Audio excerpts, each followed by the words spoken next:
love it. What up, y'all? How you doing, light page people? That's right. Hey. Happy Friday. It is Third Eye Chakra Friday. Gershom here, chilling with Trisha and Melanie of Too Self-Centered, and we got some fun stuff to chat about today. Yeah. Yeah. We've been doing a theme, and we want to talk with Gershom about it because he's all about these themes. So, I guess in light of Third Eye Friday, you know, that divine wisdom, you know, like that we connect to, you know, it's basically like it's our all knowing, our cosmic knowing, like it's almost like our touch from source. You know, we get lit up through our crown, and like it like illuminates our thought process. You know, it stimulates our pineal gland and what have you. It's also a place of getting to know you, getting to know the inside of yourself. You know, those dark corners of your brain that like you kind of forget about, where you can go in and you kind of do a little bit of cleanup and you know, just shed some light on things you didn't know about or discover about yourself, which kind of brings us into talking about the inner child at that place. Yeah, so a theme that we've been doing on Too Self-Centered is, we've been talking about it this week and last week, is Find Your Inner Child Friday, because something happens over our lives that like dulls that little soul inside of us, and it's like, I feel like now more than ever, I'm kind of thinking more about it, and it's like, I want to know like what happened and where she went, and figure out like how to make it work. Not that there was anything terrible, but I think we all have things we can improve on. Mm-hmm. Yeah. And I think too, there's something to be said for like appreciating your inner child. Like, you know, we talk about like expressing that energy and creativity, and not in the sense of like, oh, be immature, you know, but it's like, no, appreciate like the innocence and stuff, and like allow yourself to be excited about things that like, without worrying about what other people think about what makes you excited, you know? Yeah. Like just remembering the newness of things, even if you've seen it 1,000 times. Mm-hmm. Yeah, that awe, that like childlike awe of like seeing, like you said, seeing stuff for the first time.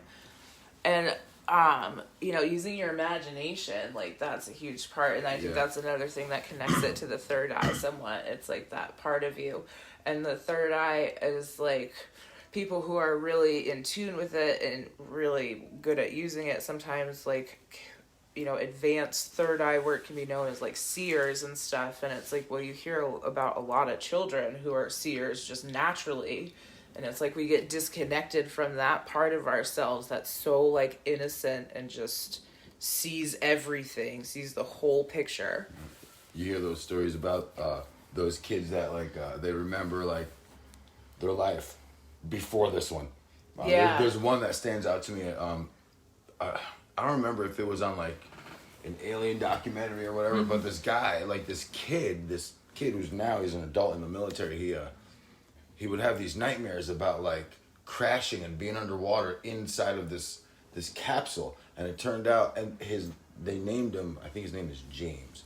Turns out the pilot before this guy was born crashed in World War II or something like that, and died in the plane, and his soul went back to this kid, and he remembers the whole account of it. It's pretty amazing. Like, if I can find that documentary, I'll post that shit later. Mm-hmm. That's fresh. Yeah, and it's cool, like how, you know, you hear those stories all the time. It's kids like being able to like perceive things and stuff that grown-ups aren't able to anymore. And another thing about kids, like little kids, like before they're 5, they'll tell you like bizarre stuff about like, good example. Let's say like you grow up in a household that goes to church, you know. You'll have like little, like I know what that's like. Yep. I've had one of my kids at 4 years old say, you know, I don't really, you know, I go to church and I listen to the stories, but I don't really believe these. I don't believe this particular thing, and they have a really sound like way of explaining their idea of like God and existentialism, and it's so innocent and pure. It's like no thought. It's like streamline. And then like you go back and you look at that junk later, and you're just kind of like, damn, like I never would have thought of anything like that. You know, like we can do that. We can have that. We just got to remember like the joys of being a child, and you know, like one of the things I like to do is like in some of my moments of trauma, I have to go back and remember where that spot was that I felt that, and like be myself as an adult and go find little Gershom or Gumby or Joshua, whichever one of those three kids I was that I was feeling that emotion, and I gotta be like, hey, come here, buddy, give him a hug, you know, and take him by the hand, say, hey, let's go try a new way of doing this, and let him know that it's okay. You know, that's not an easy thing to do sometimes. You got to break some huge barriers in that. There's something powerful, like we were saying, about remembering when you first started feeling those like powerful emotions, and like what part of your life did you have the like when do you remember like, you know, being this angry or overwhelmed or whatever it is, like yeah, when did you start to feel the weight of the world a little bit, you know, when your inner child starts to get oppressed, and for what reasons? And yeah, absolutely, those are all important things to kind of pinpoint and figure out. It's like when I asked my dad about like so they talk about Jesus and they talk about dinosaurs, but when do they never talk about, he's like, see kid, that's the problem.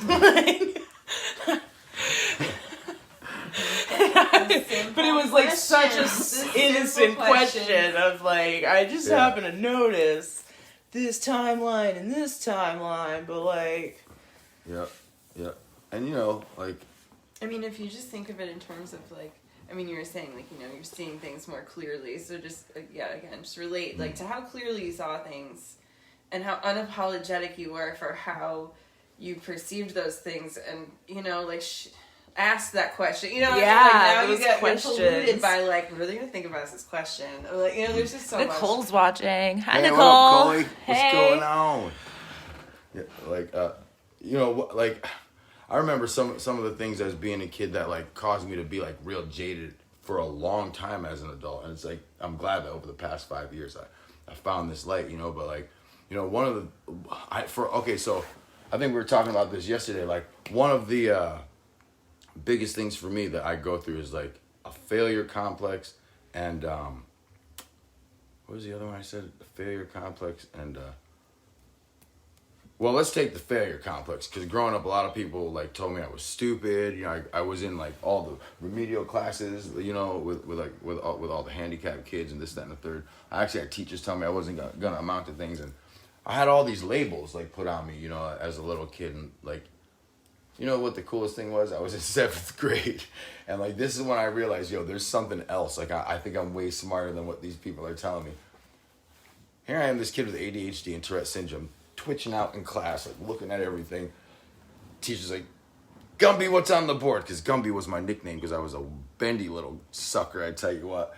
So like, I'm like, I don't know. What are you paying attention to? Like, what's going on? Like, what's so important? So they're like ragging on me. So I'm like, well, that person's twirling their hair. A cardinal just flew past the window. He's popping his gum. This dude's tapping a pencil. The answer's 47. Get out of my class.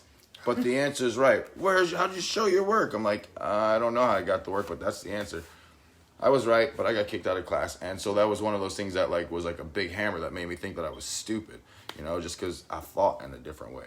Well, and that was something too about like our generation, like a little bit prior to this one, and especially yours. Like ours was when it started getting a little softer, but it was like people didn't care about your inner child back then. It was like, shut the fuck up, it's what you're supposed to do right now. And if you didn't, then you were like the troublemaker, and you went to the small classroom with the other teacher. Like that's what that meant when I was a kid. Like if you were like back in the 80s, if you were a weird kid, that's just all there was to it. Like, we got nerds now, and nerds are the coolest thing. Back then, nerds were not okay.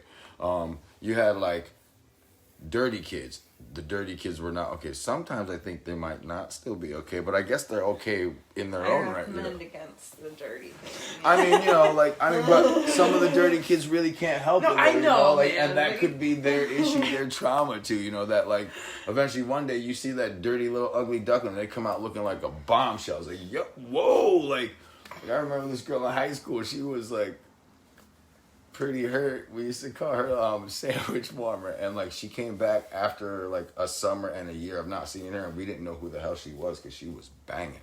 I was like, is that so and so?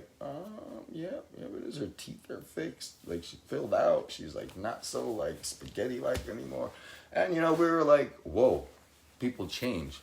And the fact of the matter is, I don't think childhood was easy for all of us, or any of us, or all of us, any of us. You know what I mean? I don't think it was cool. It probably even if it was cool. ideal, we all had those awkward moments of gosh, growing up, growing into your body and your body getting bigger and your feelings growing with them, and then having to do it around other people in the school setting that we had to do it in. There's something we can go back and reparent in there. Yeah. Oh yeah. Yeah. And also with the views that our parents taught us and the views that they had that they brought us up with, they're far different than what we have now, and what we grew up into as adults and parents. Back in the day, I wasn't leaving the table until I ate my food, and if I didn't want it, I probably went to sleep at the table. That's just how it was. Back in the day, we get spanked. And spanking was definitely abuse back then, because where I grew up, we had to go pick our own switch and bring it to the abuser. And that was not fun. That just sucked. Some of y'all feel me. Some of y'all know about that. I'm kidding. But yes, so connecting with your inner child, connecting it to third eye, So how do you want to repair those things? You got to go back and sit with that for a minute, And see it for what it was. See it for what it was. Yeah. See what those mechanisms were that you developed to protect your inner child. Yeah, that was one of the things we were talking about and I learned about is going back and giving thanks to those emotions that arose to protect you in a way. But now they don't serve you anymore. So you can kind of let go of them and say thank you. Aww. Nicole, I love you. And I know Nicole stuff. I love that girl. Yeah. So yeah, what else did we have written down? Oh yeah, I was thinking about it's important to connect to your inner child, and everybody could benefit from doing it, because at that point in time we didn't have any prejudice or agendas, and nobody was we didn't have that what's in it for me complex yet. So it's if everybody took a moment to connect to that, it would be kind of a beautiful thing, and repair those broken pieces of ourselves that went awry and kind of took away from that inner child. One of the things I like to do when I'm feeling some of that childhood trauma, and I don't know if I mentioned this, I probably did mention this in some of the lives, but a lot of times those traumas are up here in our head, right? So we're always we usually put our hands on our head and just because we're stressed out. But if you have one hand on your head and you take one hand and put it on your heart and you just start rubbing that junk, this shit's gonna calm down. Now, I'm a very tactile person. I'm kind of a spaz.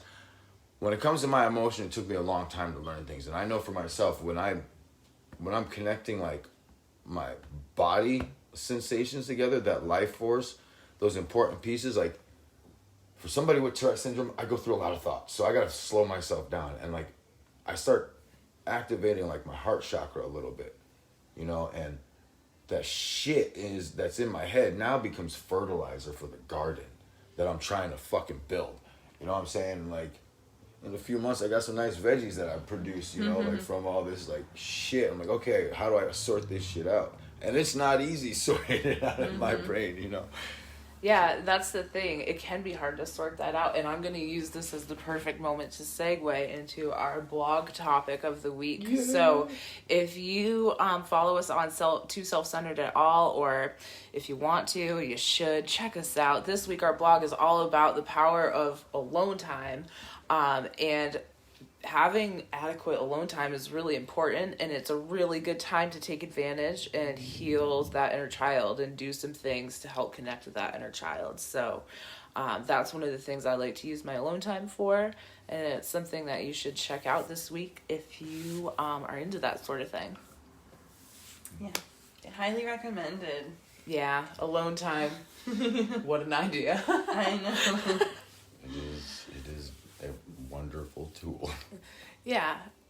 And the cool thing about it, as like grown-ups and people who connect on this sort of thing, it's like you understand the power of alone time and the fact that it's like not an insult to anybody. It's just something everybody needs.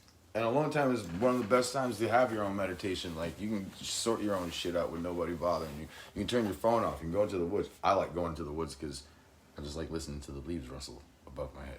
But it also gives me that almost white noise space where I can actually go in and shut the fuck down and just let shit like clear. Like, I can go into like a really good meditation. And meditation is not always about clearing your head. Like, meditation is focus. Go clean your room. Go focus on cleaning your room. Yo, nobody told you how to focus. We had this conversation. Somebody tried telling me to clean my room, go focus on cleaning my room, but you know what? I didn't really know how to do that because I was going to take that shit out again. But what focus is if you're sitting there, it's not about clearing your mind. It's about being connected to the life force. Like they say, focus on your breathing. It's just remember that you're breathing. You're going to think about your lunch tomorrow. You're going to think about the shit that happened the other day. But, oh, wait a minute, I'm breathing right now. You take that breath and you keep going. Smell the cake, blow out the cake. Yeah. Smelling the cake. I think it's good stuff. I like that. I think that's quite all right. You guys should definitely check us out. If you want to chat, hit each one of us up. We're all on Facebook here. Hit us up on the Light page. Check out these girls here, Too Self-Centered. They got a lot of good shit they're popping. You guys have a YouTube page too, right? We do have a YouTube channel, and the link is definitely in our description on our Facebook page, and there's videos there that can take you over there. We have our page is up to 84 likes, and I was kind of had this goal in mind to get to 100 by the end of September, which is my birthday. So if you have time, like, go over to our page and hit the like button, because it'll just make me happy, and you will have my eternal gratitude. I tell your friends. Tell your friends to tell their friends. And then they'll tell their friends. And their other friends. So yeah, let's grow this community, you guys. Love you guys. Let's stay together in light, and anybody need to chat, we're here. Also, go check out my YouTube page, Gershon Moore. It's time to heal. I'm probably going to try to figure out how to upload this to my page. I know they're going to try to upload it to their page. And there's going to be uploading and downloading and content and dates and numbers. Numbers and dates. Hit us up, y'all. Peace out. Namaste. Thanks.